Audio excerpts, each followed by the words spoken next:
My name is Sue. I've been at Aceable for a year now.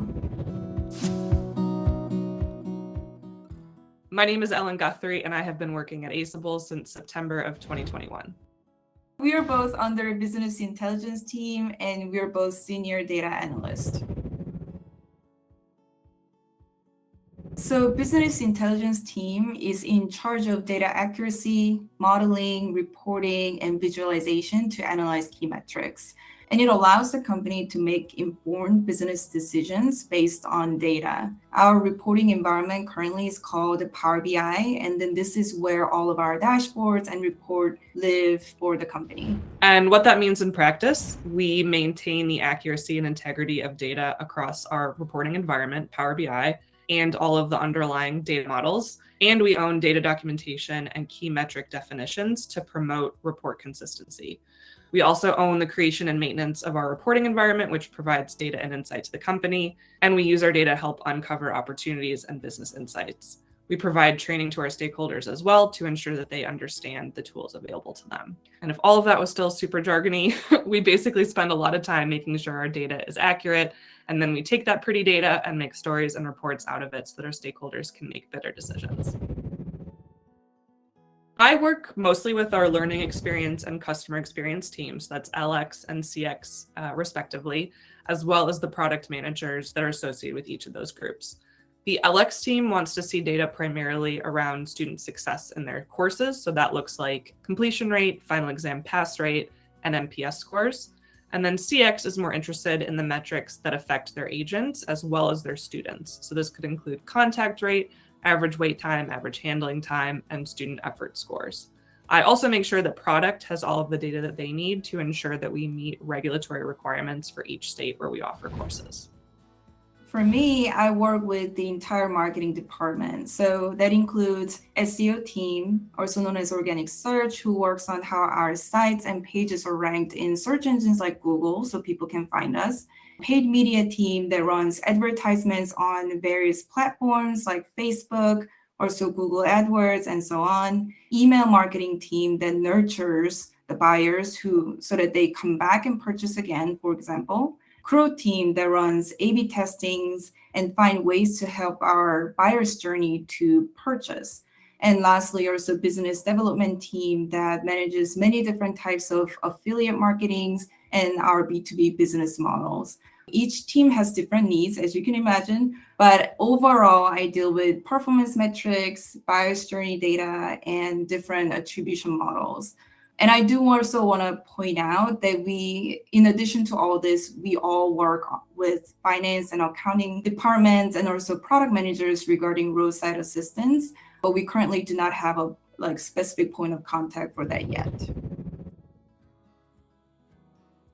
I think when people think about business intelligence and business analytics, they might think that our main Aceable value is seek to understand, which is totally accurate. Like, we want to understand all of the data. We want to understand what the business needs are. But I really think that help others succeed is the value that best describes the BI team. This is actually a core value for our team. We might be behind the scenes and support other teams, but what that really means is that we want to see all the departments and all the groups at Aceable that we support succeed and meet their goals and objectives. That also applies externally as well. We want our potential customers to easily find a product that they're looking for. And when they become our students, we want them to succeed by analyzing and learning which factors help their journey. This type of analysis that bring actionable insights is what we really work toward. So as Ellen mentioned, help others succeed is definitely the core value for the BI team. When stakeholders submit a Jira ticket requesting a report, data, or analysis, the majority of the work actually happens behind the scene, meaning where stakeholders do not get to see. This includes exploring and cleaning the data, creating data model, adding business logic, and queuing the data at the end to make sure we are giving you the correct data. All this happens before we even import the data into our reports in Power BI or Excel file for visualization and interpretation, which is the only part the stakeholders usually see. I wish we had more requests come in from random employees too, of like, hey, I saw this thing in my day-to-day job and I'm wondering if there's a larger trend or if this connects to something else. I love when I get questions, like very specific research questions of like, man, what is driving this issue, or what is happening here behind the scenes in the data? Because then it allows us to put on our analyst hats and dig deep into something without having the restriction of, I need X, Y, and Z in this format and this way. The BI team, yes, we're analysts. Yes, we have like a very logical mindset, but we're also really creative in how we problem solve. I love to answer questions in a creative way that isn't super limiting. We can get bogged down in the details a lot of like, what is this tiny little thing happening, or what effect does this one variable have on the bigger picture? But sometimes it is fun to look at the bigger picture and see if there are other trends that we're missing, if there are other correlations. And I think that Sue and I and Allie are really good at creative problem solving and trying to look at it from a different way than sometimes our stakeholders are very laser focused, and we can kind of bring a bigger picture, more holistic approach to it. We're storytellers, we're artists. Like, we like taking data and making it pretty and understandable and exciting. The difference between the BI team and the engineering team is that the data engineering team focuses on getting data into our data warehouse. So this could look like data extracting and loading, database management, and creating new data architecture. BI is then the end user for the work that data engineering does. So we ingest all of that data that they put into our data tables. In the past, the BI team has had a role in some of those processes, but as our data engineering team matures, BI is able to step away from those types of tasks and focus more on the analysis and interpretation of the data. As a young company, we have a relatively immature data warehouse. So data engineering is working on better data architecture for us so that we can have data more readily available for requests that come in, like Sue said. But right now, we do create a lot of those tables from scratch that we use for reports and dashboards. So it may take a little bit more time, and you might not see all the work that we're working on until the very end. So without the data engineers, we analysts would not have the data to actually clean, model, and analyze, and to help the stakeholders. Definitely, technical skills combined with business knowledge are required to be a successful data analyst. So knowing how to code is essential in data cleaning and modeling. And without business knowledge, we cannot appropriately model the data so you can use it for our company.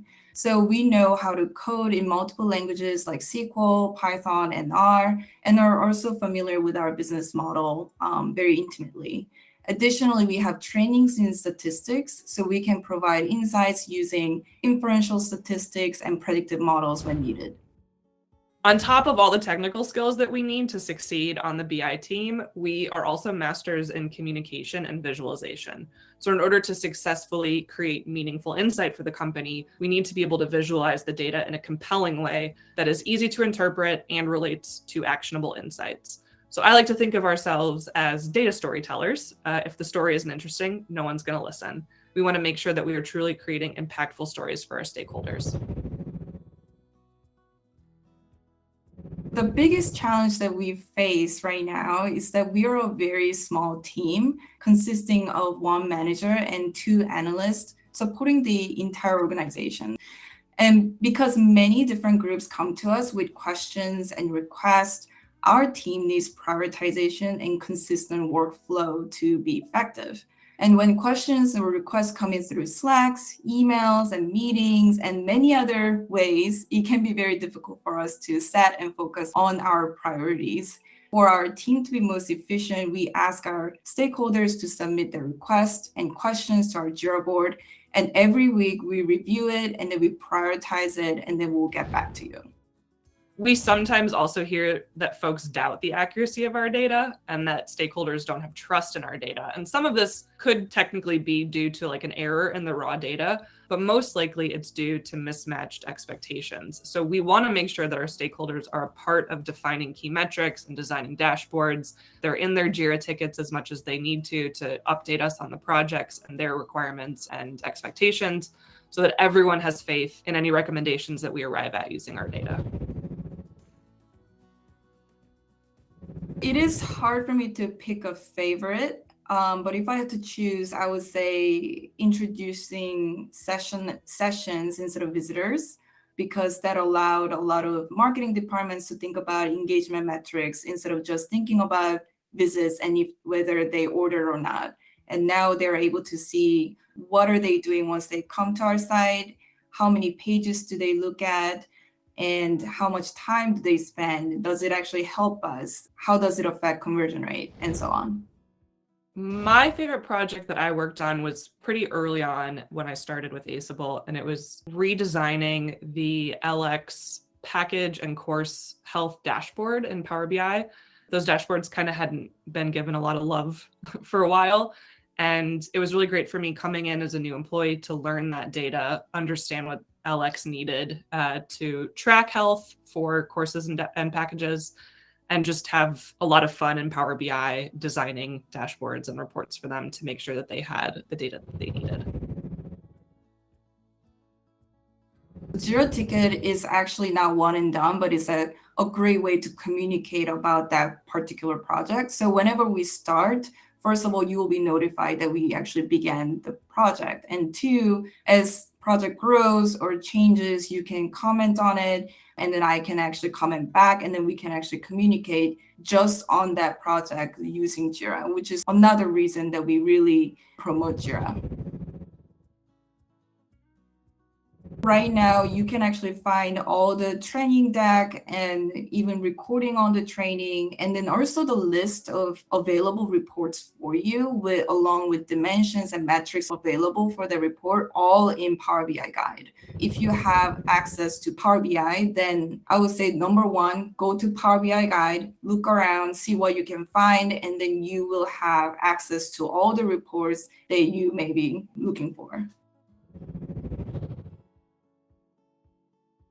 To get access to Power BI, you need to actually fill out a Google form. And you can get the link to the form by typing Power BI access on any public Slack channel. And then it will pop up, show you the link. You just fill it out and give us 48 hours. And then you're going to get an email from Microsoft with appropriate login information. If you're interested in moving into BI or any sort of like data analytical career path, I would highly recommend taking some sort of boot camp or coding class to learn SQL. Before I was a data analyst, I was a farmer. I had no idea how to code. I had no idea about data in general. I knew that I loved numbers and I knew that I loved patterns. And so I took a data coding boot camp in downtown Austin and learned SQL in 8 weeks. And then within a week after graduation, had a job as a data analyst. I would start with SQL and then go from there. A lot of times, marketing job postings are actually called pay search analyst, for instance. It's because you have to look at data every day. So even if you think you're not data analyst, you might be. It's just that tools are a little different. If you're interested, just be familiar and be comfortable with Excel. You can do so many things with Excel people don't think about. And once you're really comfortable and then you know how the data is structured, then it will actually help you, like Ellen said, when you're learning SQL and then actually thinking about bigger pictures, it will come in very handy. Use Power BI more often. We put so much effort and love and sweat, blood, and tears into Power BI. So please use Power BI. Please let us know if there's anything more that you need in it. Yeah, that's a great point.